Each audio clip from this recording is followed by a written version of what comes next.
सुमित्रा भास, खूप झालं. यापुढे तोंडातून एक शब्द जरी बाहेर काढलास ना तर याद राख, रोज रोज तेच तेच ऐकून कंटाळा आलाय नुसता. कोण कोण सांगतं कोण ग तुला हे सगळं? कोण हे नसतं खूळ तुझ्या डोक्यात भरवतं?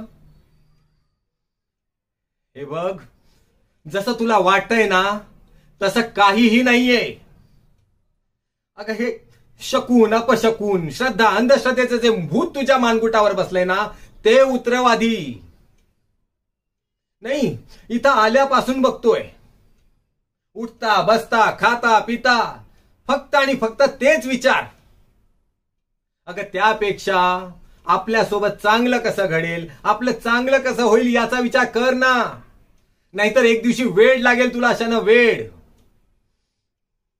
आणखीन एक, माझा जो अपघात झाला ना तो त्या कारणाने नाही झाला. आणि या घराचं जर म्हणशील तर ते माझं स्वप्न होतं. माझं, मी माझ्या स्वकष्टाने ते उभं केलंय. त्यामुळे हे घर मी सोडणार नाही. आणि एक गोष्ट तुझ्या मनात कायमस्वरूपी कोरून ठेव सुमित्रा, पुन्हा जर माझ्या मागे असा तगादा लावलास ना तर एक वेळेस मी तुला सोडून देईल, तुला. पण हे घर सोडणार नाही. मूर्ख.